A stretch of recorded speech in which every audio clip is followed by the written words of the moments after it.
Antes de mergulhar nesta história incrível, considere se inscrever no canal e ativar o sininho.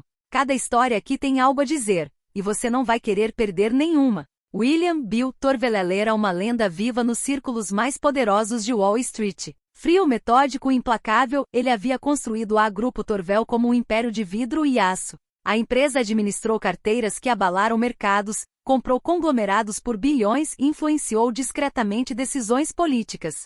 Seu nome apareceu em Forbes, mas raramente em um. Ele preferia as sombras, onde as verdadeiras fortunas são seladas. Ele não tinha amigos, apenas aliados úteis. Ele apenas sorriu quando obteve uma vitória esmagadora. E ele tinha respeito apenas por inteligência estratégica, não para emoções. Ele não acreditava em Deus, nem em anjos, nem em karma. Ele zombava das superstições e desprezava a palavra chance. Para ele, tudo era cálculo, tudo tinha um preço, tudo poderia ser controlado. Tudo, exceto o que aconteceu com Noé. Noé, seu único filho, de 9 anos. Um menino doce e quieto que herdou os olhos escuros e o silêncio do pai, mas o sorriso brilhante da mãe, que morreu logo após seu nascimento. 3 anos antes, quando Bill finalizava uma fusão de 18 bilhões de dólares, recebeu uma ligação. Noah tinha acabado de desmaiar no jardim de infância. Ele mal respirava. Diagnóstico: MAV cerebral, uma malformação rara e insidiosa, um nó anormal de vasos no cérebro. Ele esteve a poucos minutos da morte. Noé sobreviveu, mas ele acordou sem as pernas, não paralisado pelos padrões convencionais. Sua medula espinhal parecia tecnicamento, mas o corpo não respondeu mais. Bill então embarcou em uma cruzada. Ele mobilizou os melhores especialistas neurológicos do planeta. Item: uma equipe privada na Suíça, especializada em regeneração nervosa. Item: cirurgiões israelenses são pioneiros na estimulação medular. Item: ensaios clínicos sob autorização especial em São Francisco. Item: sessões de eletroterapia na Alemanha. Item: neuroplasticidade experimental no Japão. Cada tratamento, cada protocolo, cada promessa científica foi testada. E toda a esperança foi frustrada. As pernas de Noé permaneceram em silêncio. Seu olhar ficou mais opaco. E nos olhos de Bill, uma rachadura apareceu. Durante suas noites sem dormir, Bill vagava sozinho pela cobertura da Park Avenue. Observava as luzes da cidade, os arranha-céus que ele dominara apenas no dia anterior. Mas o silêncio do seu apartamento não era mais reconfortante. Ele se viu olhando para a cadeira de rodas do filho na sala de estar, como se fosse um inimigo que ele não conseguia redimir nem eliminar. Todas as manhãs, ao vestir seu terno sob medida, ele se perguntava se ainda era um homem poderoso, quando ele não tinha poder sobre as pernas de seu próprio filho. E enquanto o mundo continuou a chamá-lo de Torvel, o magnata, ele se sentia um pouco mais a cada dia pobre. Sem dinheiro, mas de impotência. Nenhuma ruína, mas de humildade forçada. Noé não estava mais andando. E Bill Torvel, o Homem de Ferro, não estava mais dormindo. Numa noite de inverno, uma daquelas noites frias e secas de Nova York, onde o vento parece esculpir as fachadas de mármore, William Torveldale desceu sozinho aos jardins privados do Hospital Memorial de Santa Graça. Ele tinha acabado de passar mais de 3 horas na suíte presidencial, observando o filho dormir imóvel, com o rosto pálido sob a luz azul das máquinas. Ele usava um longo casaco preto e luvas de couro. Sua gravata ainda estava com um nó, embora o dia já tivesse acabado há muito tempo. Ele tinha aquele olhar vazio de alguém que tem muito dinheiro e pouca fé. Ele procurou mecanicamente no bolso por um maço de cigarros. Não fumavam há 20 anos. Mas a vontade retornava com precisão cirúrgica sempre que a ansiedade se tornava excessiva. Ele caminhou lentamente pela trilha ladeada por ciprestes, com as solas dos pés estalando no cascalho úmido. O ar cheirava a geada e folhas mortas. Ele queria escapar dos seus pensamentos, escapar do quarto, escapar da fragilidade do filho. Queria redescobrir aquela máscara de aço que outrora usara tão bem. E foi então que ele a viu. Uma figura feminina estava sentada em um velho banco de ferro forjado. Ela parecia estar esperando por ele. Ou talvez o observando. Ela se levantou lentamente quando ele se aproximou. Jovem, não mais que 25 anos. Cabelo castanho preso em um coque bagunçado.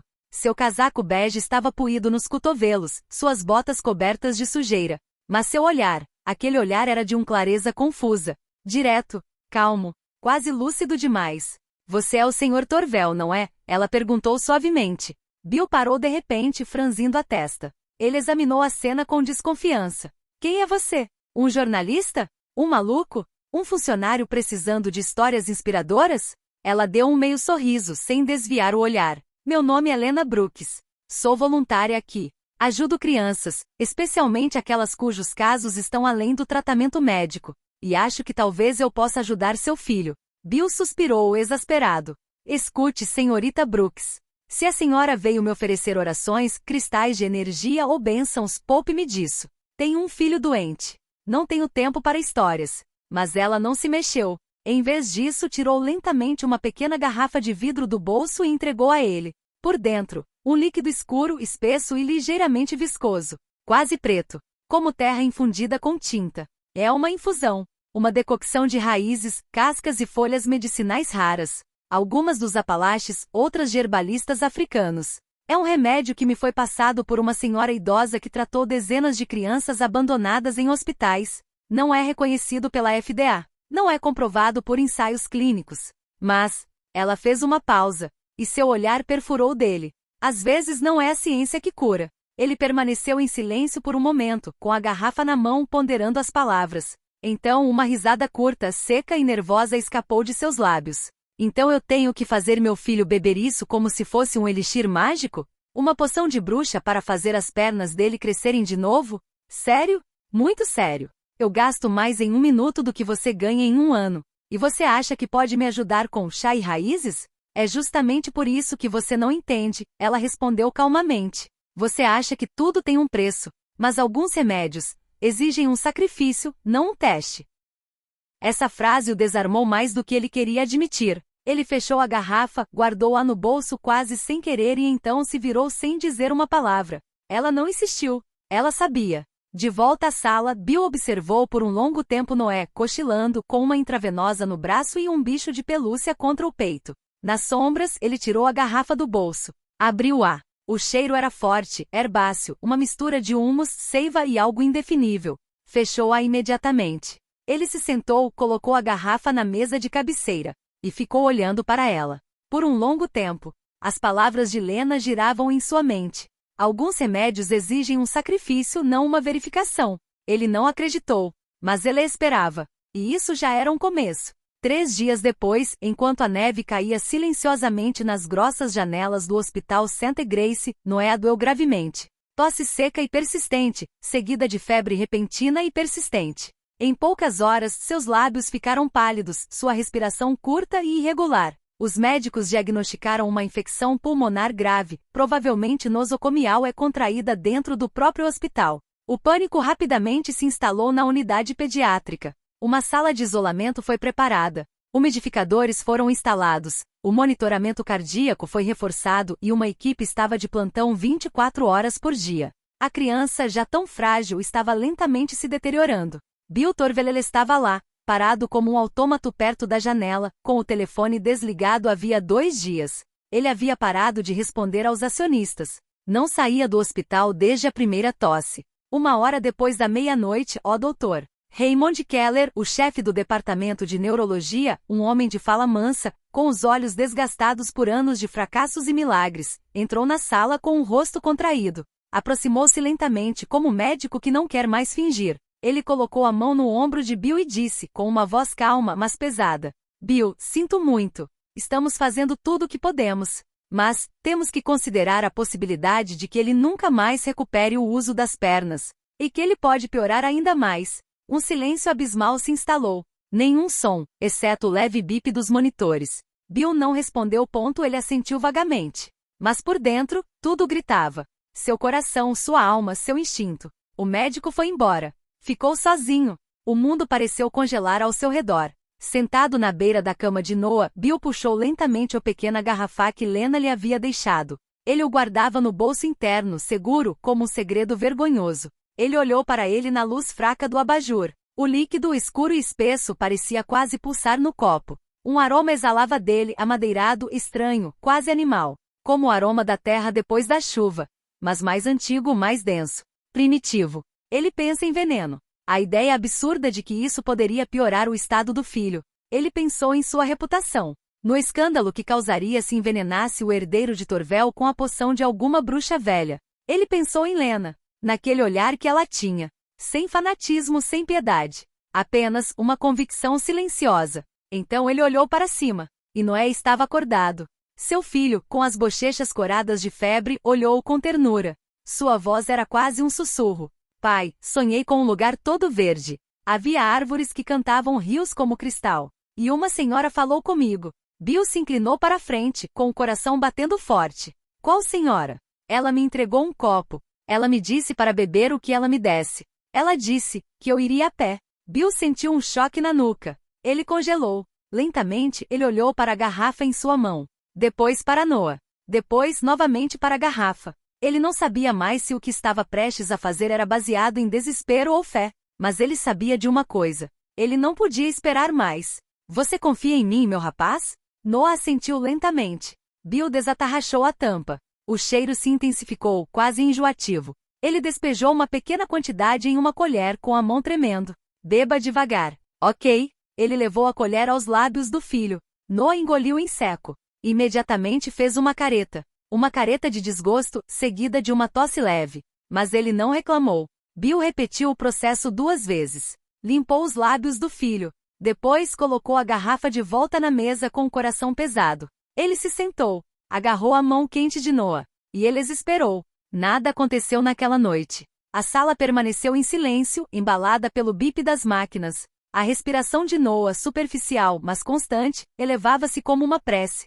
Bill estava sentado na cadeira de apoio, com o espírito abatido, segurando a mão do filho. A garrafa vazia jazia sobre a mesa. Ele não acreditava realmente naquilo. E, no entanto, não tinha mais nada. Passou a meia-noite. Depois 1 hora. Depois 3 horas. O sono o tirou do cansaço, sua cabeça baixa, seu coração pesado. Mas às 6h42 da manhã, o alarme do quarto soou. O monitor cardíaco mostrava atividade incomum. Uma enfermeira alerta entrou correndo, prevendo uma convulsão, uma queda, uma parada cardíaca. O que ela viu a congelou. Noé estava de pé. Trêmulo, frágil, mas de pé. Ele se levantara da cadeira de rodas sozinho, agarrando-se à mesa de cabeceira. Suas pernas, inertes por 3 anos, mais uma vez suportavam o peso de seu pequeno corpo. Seus joelhos vacilavam, mas seus olhos brilhavam. Ele deu um passo. Depois outro. A enfermeira recuou, com a mão sobre a boca.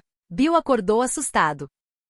Ele viu o filho caminhando em sua direção, com os braços ligeiramente estendidos, como um equilibrista iniciante. Noah o observava radiante.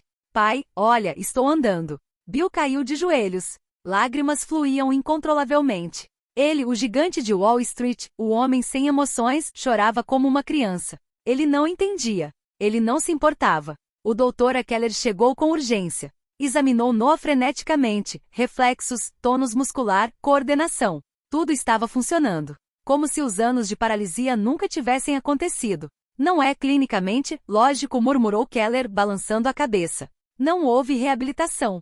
Nenhum sinal de reativação progressiva dos nervos. Parece como se algo simplesmente tivesse ligado a luz de volta. Bill, ainda de joelhos, olhou para a garrafa vazia.